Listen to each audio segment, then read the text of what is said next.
Hello बच्चों, welcome back to my channel. कैसे हैं आप सब लोग।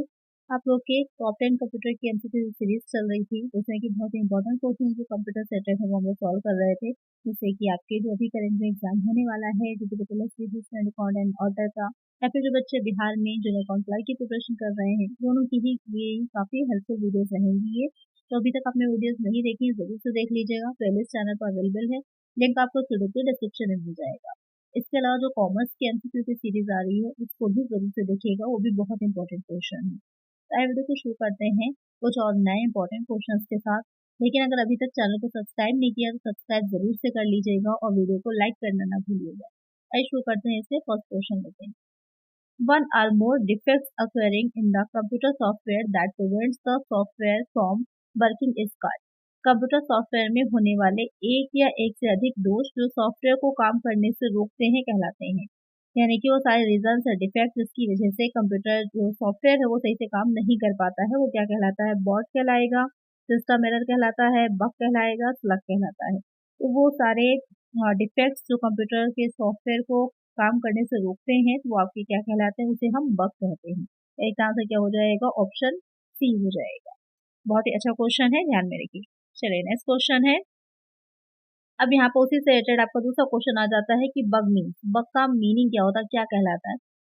तो यहाँ पर logical errors in the program, जो प्रोग्राम में तार्किक त्रुटियां होती हैं। Syntax error in the program, program में सिंटेक्स त्रुटियां।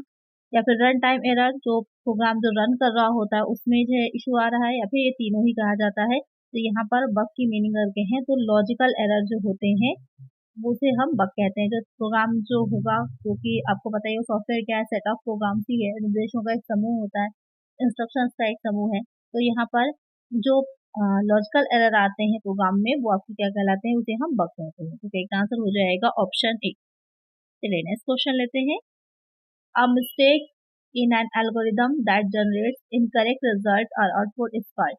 किसी एल्गोरिदम में कोई गलती जो गलत परिणाम या आउटपुट उत्पन्न करती है, उसे कहा जाता है logical error, syntax error, compile time error, या फिर प्रोसीजरल एरर यानी कि प्रक्रियात्मक त्रुटि। तो यहाँ पर जो क्वेश्चन कह रहा है आपके कि a mistake in an algorithm that generates, यानी कि जो एल्गोरिदम होता है उसमें किसी भी तरह की कोई त्रुटि या गलती जो कि इनकरेक्ट रिजल्ट या आउटपुट देती है, तो उसे हम क्या कहते हैं? तो यहाँ पर वो क्या कहलाती है? उसे हम लॉजिकल एरर ही बोलते हैं, तार्किक त्रुटि ही कहलाती है। करेक्ट आंसर हो जाएगा ऑप्शन, यानी कि एल्गोरिदम से रिलेटेड अगर कुछ भी आपको क्वेश्चन पूछ रहा है तो वो आपकी किस तरह की त्रुटि होगी, वो लॉजिकल एरर ही कहलाता है। एक आंसर क्या हो जाएगा? ऑप्शन ए हो जाएगा। चलिए नेक्स्ट क्वेश्चन लेते हैं। Which of the following are known as office oriented application software? निम्नलिखित में से किसे कार्यालय उन्मुख अनुप्रयोग सॉफ्टवेयर के रूप में जाना जाता है? यानी कि जो ऑफिस में यूज किया जाता है, वो सॉफ्टवेयर जो ऑफिस में यूज होते हैं, जिनके थ्रू हम ऑफिस में काम इजीली कर पाते हैं, वो कौन से कहलाते हैं? इंटरप्रेटर्स, कंपाइलर, एडिटर, या फिर network software, backup system, word processor, spreadsheet, database, both A L C. तो यहाँ पर आपको ध्यान ये देना है, सॉफ्टवेयर की बात हो रही है, एप्लीकेशन सॉफ्टवेयर जो होते हैं उनकी बात हो रही है। सॉफ्टवेयर भी आपके कहीं कहीं पर दो तरह के माने जाते हैं, कहीं कहीं पर तीन तरह के माने जाते हैं। तो यहाँ पर जैसे सिस्टम है, एप्लीकेशन और यूटिलिटी, ये तीन तरह के हो गए। और कहीं कहीं पर जो यूटिलिटी होते हैं उनको एप्लीकेशन में ही शामिल कर लिया जाता है। तो सिस्टम सॉफ्टवेयर और एप्लीकेशन सॉफ्टवेयर, ये दो तरह के सॉफ्टवेयर माने जाते हैं। यहाँ पर जो कह रहा है कि ऑफिस के पर्पज से ऑफिस ओरिएंटेड एप्लीकेशन सॉफ्टवेयर वो कौन से हैं, तो आपको पता ही है, वर्ड प्रोसेसर, स्प्रेडशीट और डाटाबेस हो जाता है, जो कि एमएस ऑफिस में आपको इजीली अवेलेबल होता है। वर्ड प्रोसेसर और स्प्रेडशीट जो कि एमएस एक्सेल हो जाएगा, डाटाबेस एमएस डॉस में आ जाएगा। ये तीनों सॉफ्टवेयर क्या होते हैं? आपके बहुत ही इंपॉर्टेंट होते हैं जो ऑफिस में काम करने के लिए। एक आंसर हो जाएगा ऑप्शन सी।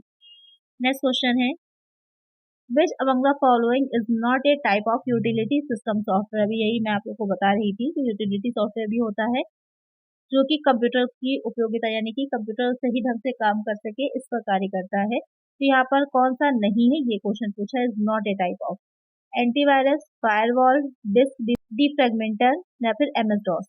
तो यहाँ पर जो क्वेश्चन कह रहा है कौन सा यूटिलिटी सॉफ्टवेयर नहीं है, तो इसमें से आपको कौन सा यूटिलिटी नहीं है? अभी आपने देखा एमएस डॉस कौन सा था? एमएस डॉस जो था वो आपका एप्लीकेशन सॉफ्टवेयर था, तो यही क्या है? नहीं होगा हमारा यूटिलिटी सॉफ्टवेयर। बाकी ये तीनों सॉफ्टवेयर, एंटीवायरस, फायरवॉल और डिस्क फ्रैगमेंटर, ये तीनों ही क्या है? आपके यूटिलिटी सॉफ्टवेयर हैं। तो एक आंसर क्या हो जाएगा? ऑप्शन डी हो जाएगा। चलिए नेक्स्ट क्वेश्चन लेते हैं। Which utility software is used to protect the computer system from hackers? Computer system को हैकर्स से बचाने के लिए किस यूटिलिटी सॉफ्टवेयर का उपयोग किया जाता है? एंटीवायरस का, फायरवॉल का, एयूपी का, बैकअप विजार्ड का। तो यहाँ पर जो हैकर्स हैं आज के टाइम में तो ये प्रॉब्लम बहुत ज़्यादा बड़े लेवल पर बढ़ चुकी है कि आपका कंप्यूटर में या फिर मोबाइल में जो डेटा होता है वो इतना ज़्यादा सुरक्षित नहीं रह पा रहा है। तो वहाँ पर क्यों नहीं रह पा रहा है? क्योंकि हैकर्स जो होते हैं कोई भी अननोन नंबर से मेल आएगी या कोई भी लिंक आ जाता है उसको अगर आपने टच किया तो वहाँ पर भी काफ़ी आपकी इन्फॉर्मेशन लीक हो जाती है। पासवर्ड है या फिर जो इम्पोर्टेंट डेटा आपका बैंक से रिलेटेड होता है वो भी लीक होने की संभावना रहती है। तो वो सारी चीज़ों से प्रोटेक्ट करता है। वो कौन सा सॉफ्टवेयर होगा यहाँ पर? वो हो जाता है आपका फायरवॉल। एक आंसर क्या हो जाएगा? ऑप्शन बी हो जाएगा। यहाँ पर एंटीवायरस नहीं होगा। एंटीवायरस जो होता है वायरस से प्रोटेक्ट करता है, क्योंकि इस तरह की जो चीजें होती हैं उनसे जो प्रोटेक्ट करता है, जो हैकर से रिलेटेड है, वो आपका फायरवॉल होता है। What is the full form of virus? अब वायरस की बात तो हो गई, इसकी फुल फॉर्म क्या है? इसको कहते क्या है? यानी कि शॉर्ट में वायरस बोलते हैं, लेकिन इसकी फुल फॉर्म आपकी क्या है? Vary information record user search, vary interchange result under source, vital information resources under sieve, vital information resources under search। तो यहाँ पर वायरस की फुल फॉर्म क्या होगी? बहुत ही अच्छा क्वेश्चन है यहाँ पर ये। क्या इसकी फुल फॉर्म हो जाएगी? जल्दी से इसका आंसर मुझे कमेंट करेंगे आप सभी बच्चे कि वायरस की फुल फॉर्म क्या होती है। जनरली हम लोग वायरस जब भी यूज करते हैं तो इसकी फुल फॉर्म क्या है? अगर आपको पता है बहुत अच्छी बात है, नहीं पता है तो ढूंढिए, सर्च करिए, उसके बाद मुझे कमेंट करके बताइए कि क्या करेक्ट इसकी फुल फॉर्म होगी। और 10 में से कितने आंसर्स आपके करेक्ट हुए हैं ये भी आप लोग मुझे कमेंट करिए। चलिए नेक्स्ट क्वेश्चन लेते हैं। Which of the following keyboard shortcut is commonly used to rename a file or folder in Windows OS? इनमें से कौन सा कीबोर्ड शॉर्टकट सामान्यतः विंडोज ओएस में किसी फाइल या फोल्डर का नाम बदलने के लिए उपयोग किया जाता है? यानी कि कोई फाइल या फोल्डर जो होता है उसको आप रीनेम जब कर रहे हैं, किसी दूसरे नाम से सेव कर रहे हैं, तो वहां पर आप किसका शॉर्टकट की का यूज करते हैं? शॉर्टकट की से क्वेश्चन आपके पिछले बार के एग्जाम में भी बने हैं, तो इस बार भी आ सकते हैं, तो शॉर्टकट की अच्छे से याद करिएगा। तो यहाँ पर control plus F5, R plus enter, control plus R या फिर F2 क्या हो जाएगी? यहाँ पर रीनेम करने के लिए शॉर्टकट की जो होती है तो आपकी F2 हो जाती है। करेक्ट आंसर हो जाएगा ऑप्शन डी। जो फंक्शन कीज होती हैं उसी फंक्शन कीज में जो F2 होती है वो आपकी रीनेम के लिए यूज होती है। चलिए नेक्स्ट क्वेश्चन है। यहाँ पर और भी इससे रिलेटेड जो शॉर्टकट कीज आपके पूछी गई थी वो भी देख लेते हैं। कंट्रोल प्लस F5 है, उसका यूज क्या है? This keyboard shortcut is typically used to refresh the content of a web page in most web browsers bypassing the cache। यहाँ पर क्या हो, जो कंट्रोल प्लस F5 का यूज क्या होता है? जब वेब पेज जो होता है उसको रिफ्रेश करने के लिए आप उसका यूज करते हैं। अल्ट प्लस इंटर जो होती है उसका यूज किया जाता है। This shortcut key is use in Windows Explorer to open the properties windows of the selected file और फोल्डर। जब आप कंप्यूटर में कोई विंडो एक्सप्लोरर जो है उसको ओपन करते हैं तो वहां पर प्रॉपर्टीज विंडो आ जाती है, उसमें से कोई फाइल या फोल्डर आप खोलना चाह रहे हैं तो यहाँ पर Alt प्लस इंटर का यूज किया जाता है। कंट्रोल प्लस आर का यूज क्या होता है? This is generally use to refresh the active window. जो आपने एप्लीकेशन में कोई विंडो खोली है, ओपन कर रखी है, तो वहां पर उसको रिफ्रेश करने के लिए कंट्रोल प्लस आर का यूज करते हैं। But it is not use for renaming file और फोल्डर इन विंडोज, क्योंकि इसको आप किसी भी फाइल को रीनेम करने के लिए यूज नहीं कर सकते। यहाँ पर आप इसको रिफ्रेश करने के लिए ही यूज करते हैं। Control plus R. तो यहाँ पर जो इम्पोर्टेंट थी इन सबको भी ध्यान में रखिएगा, कोई भी आपसे एग्जाम में पूछ सकता है, सबको अलग से नोट करते चलिए और याद करते चलिए। चलिए नेक्स्ट क्वेश्चन लेते हैं। विच फंक्शन की is use for opening help? यानी कि हेल्प खोलने के लिए किस फंक्शन की का उपयोग किया जाता है? तो जितने भी आपने देखे होंगे कंप्यूटर में जो भी मेनू होते हैं सब में एक हेल्प ऑप्शन भी होता है, क्योंकि आपको कुछ नहीं समझ में आ रहा है तो वहां पर अपना क्वेश्चन टाइप करके पूछ सकते हैं।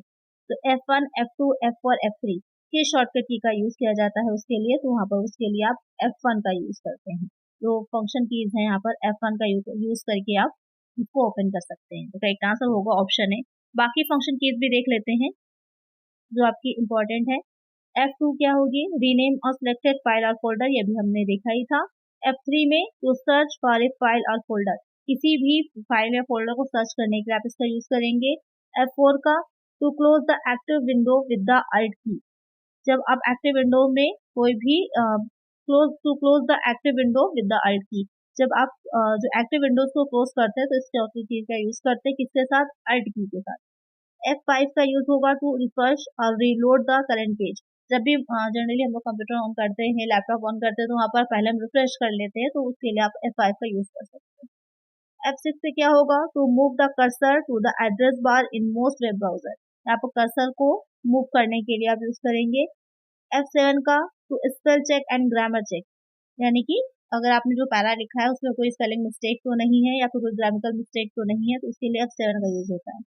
F8 होगी to access the boot menu in window. F9 का refresh document in MS Word. F10 का activate the menu bar of the application. F11 का enter and exit full screen in web browser, यानी कि web browser का use जब आप कर रहे हैं तो वहां पर इंटर करने के लिए या फिर वहां से एग्जिट करने के लिए फुल स्क्रीन पर F11 का यूज करेंगे। F12 का यूज होगा open the save as dialog box in MS Word. तो यहाँ पर 12 फंक्शन कीज होती है, सबके बारे में मैंने आपको बता दिया। इसका स्क्रीनशॉट ले लीजिए, उसको याद कर लीजिएगा, कोई भी आपने एग्जाम में पूछेगा तो आपको इसका आंसर पता होगा। तो आई होप आपके लिए हेल्पफुल रहा होगा ये पूरा। चलिए नेक्स्ट क्वेश्चन पे चलते हैं। Which of the following is the shortcut key to open a new blank document in MS word. निम्नलिखित में से कौन सी MS वर्ड में नया रिक्त दस्तावेज खोलने की शॉर्टकट कुंजी होती है, यानी कि कोई भी नया पेज जब आप खोल रहे हैं वहां पर ओपन करना चाह रहे हैं तो उसके लिए शॉर्टकट की कौन सी होती है MS वर्ड में। Ctrl+D, Ctrl+N, Ctrl+D, Ctrl+N। बहुत ही सिंपल सा है, यहाँ पर Ctrl+N का यूज होता है न्यू ब्लैंक डॉक्यूमेंट को ओपन करने के लिए। एक आंसर क्या हो जाएगा, ऑप्शन बी हो जाएगा। Ctrl+B के अगर हम बात करें तो इंडेंट द पैराग्राफ के लिए, सॉरी यहाँ पर Ctrl+M की बात करें तो इंडेंट द पैराग्राफ के लिए। Ctrl+B होगी बोल्ड हो जाता है जो भी आपने लिखा है, आप अगर और सिलेक्ट करके Ctrl+D करते हैं तो वहां पर आपका क्या होता है, वो बोल्ड हो जाते हैं लेटर्स। Ctrl+D का यूज किसके लिए होता है, तो इसका आंसर आप सभी लोग मुझे कमेंट करिएगा कि वायरस की फुल फॉर्म और प्लस Ctrl+D से हम क्या करते हैं, कौन से शॉर्टकट की है, ये किस चीज के लिए यूज होती है, इसका आंसर आप लोग मुझे कमेंट करिएगा। तो बहुत ही इंपॉर्टेंट वीडियो थी, यहाँ पर आपकी सारी शॉर्टकट कीज मैंने कवर कर दी, मोस्टली जो पूछी जा सकती है आपके एग्जाम में। आई होप आपके लिए हेल्पफुल रही होंगी। अगर हेल्पफुल रही है तो वीडियो को लाइक जरूर से करिएगा और चैनल को सब्सक्राइब करिएगा। मिलते हैं नेक्स्ट वीडियो। Thank you.